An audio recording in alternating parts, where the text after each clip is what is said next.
Hello, I'm going to give you a quick tutorial teaching you how to use ACF to build a engine powered spinner.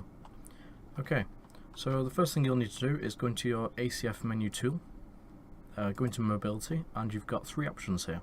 You've got engines, gearboxes and fuel tanks. So the first thing you will need is you will need an engine.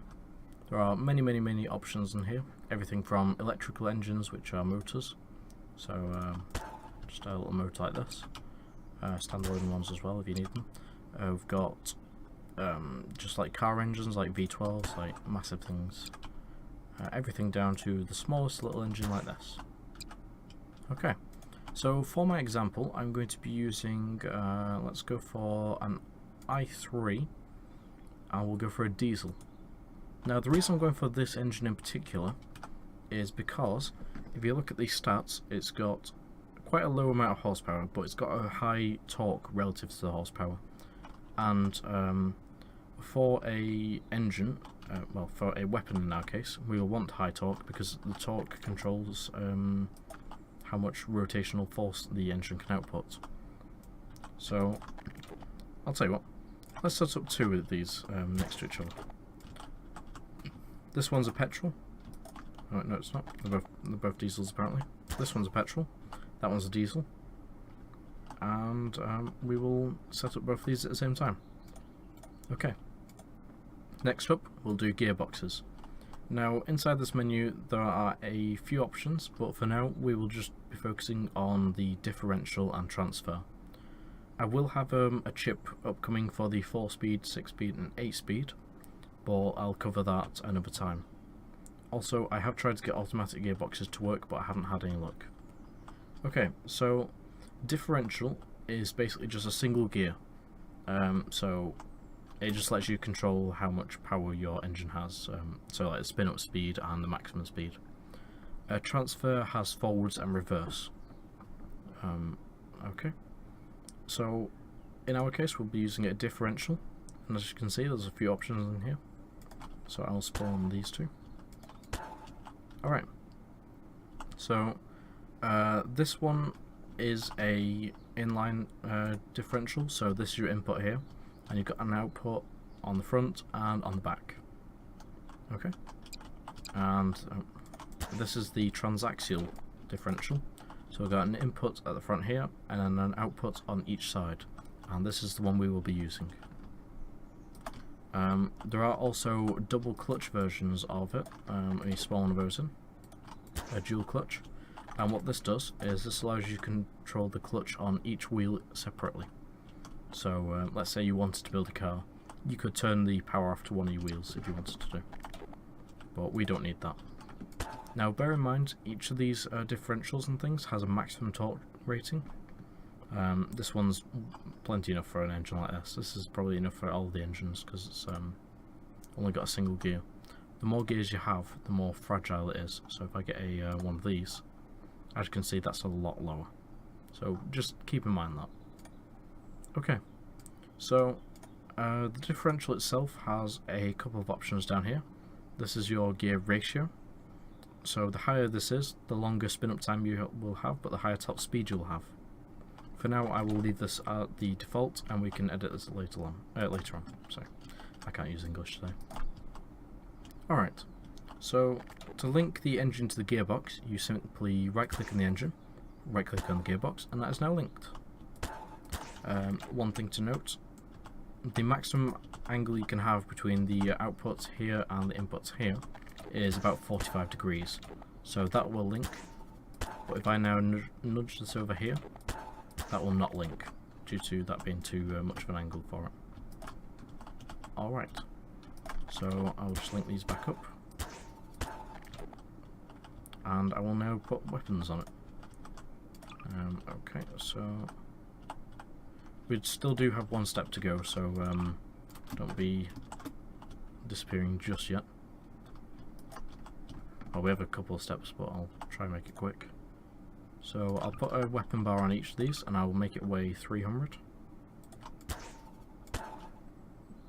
That's the maximum weight for a heavy weight, so this just to show what you can do with a little engine like this. And just also to show that you don't need a massive engine. But you're welcome to have one if you want if you want it to go a bit quicker. Okay. What I'm going to do is I'm going to just raise this up so they don't hit each other. I think we'll be safe anyway, but okay. Just do that so they don't hit each other. Yep, we're good. Okay. Now, to link the gearbox to the weapon, you simply right click on the gearbox and right click on the weapon, and it's now linked, as you can see. Okay. Alright, the final thing you need from the ACF menu is you need a fuel tank. Okay, high grade fuel tank. So, since we've got two engines here, one of them needs diesel fuel and one of them needs petrol. So this little option here allows you to select which fuel type you want, so you can have electric, you can have diesel, or you can have petrol. So I will create, we've got loads of different sizes as well as just like storage tanks, which are massive things like that. We've got jerry cans, the usual oil tanks, but yeah, I'll choose one of these for now. So this is our petrol engine, yep, correct, and this is our diesel engine. Okay. One thing to note as well, you can have this basically, well, it does have a limit on how far away it can be, but I don't think any robot's going to be bigger than that, so you don't need to worry about that. Alright, so to get these to work, I'm going to use a number pad input, one for throttle, I'll use number pad 7, and I'm going to use a value on of 100. Now the reason I'm using that is because I want it to be at 100% power. Okay, and then to have it on, I'll use numpad /, let's just say. And that's just a value of 1. You can use like 100 if you want to do on that as well, but yeah. Okay, so the things you need to wire up. You need to wire active on the engine, active on the fuel tank to the power button, which is this one. I'll do the same on the other one. And you want to wire throttle to the throttle button. Okay. And that is all for the setup. So now if I press the power button, you probably can't hear it, but the engines are on. Now I press throttle. As you can see, both weapons spin up.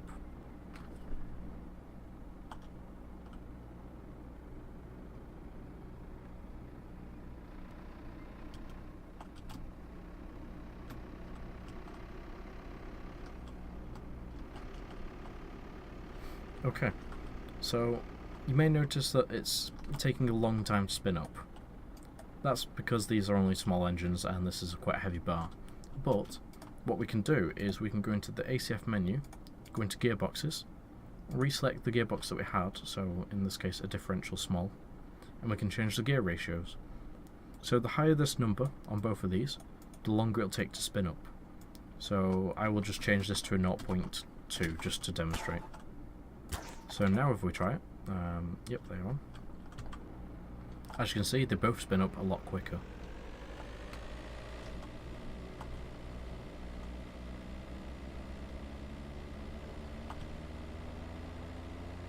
This one's spinning up as well now.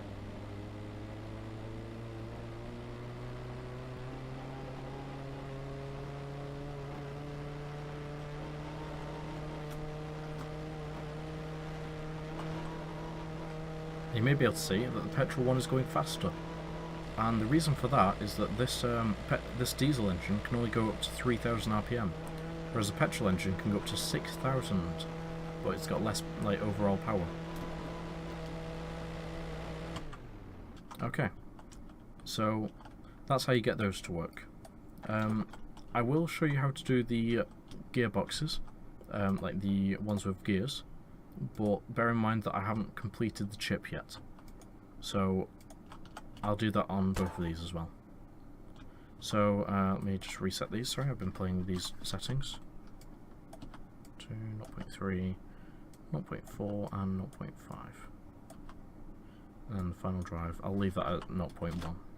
No, I'll leave it at 0.3. Okay, so I can left click to update one of these. Alright. So I do have a very early version of a gearbox. I will modify these.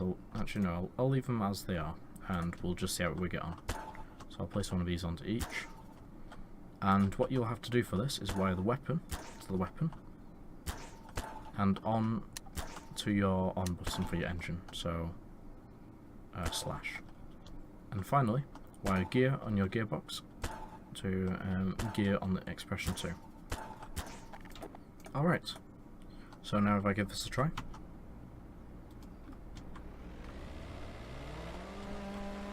They spin up a lot quicker. However, I need to change the RPM because they aren't getting to them, they're going too fast basically.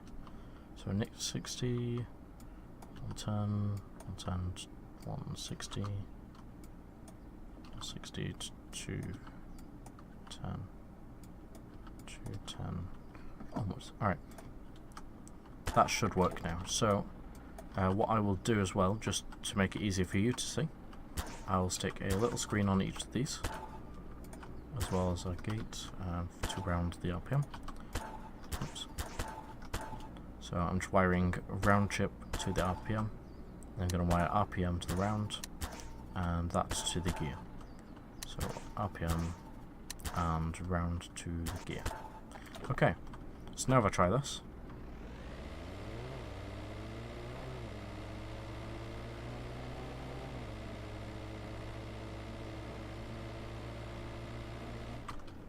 As you can see, they spin up a lot quicker with the gearbox. I'll just tweak this one a little bit so that it works. That should work now, so I'll try this one now. Nope, not quite. 40, 80. Is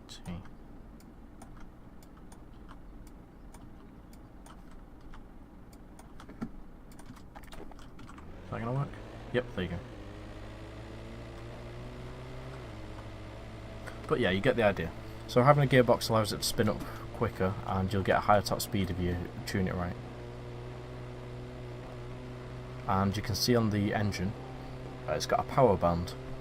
You want to keep your engine within this power band, because that's the point at which it has the highest amount of power. Okay? So yeah. And now just to show off that these actually do have some power to them, I'll get a car out. I will simply drop this into the blade. Okay, maybe not as much power as I thought, but hey ho.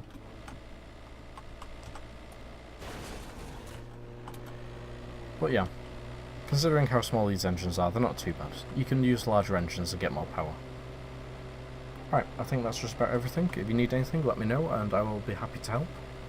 And I will release a version of this code as soon as I've got it working and I've got some settings for it. Okay, have fun.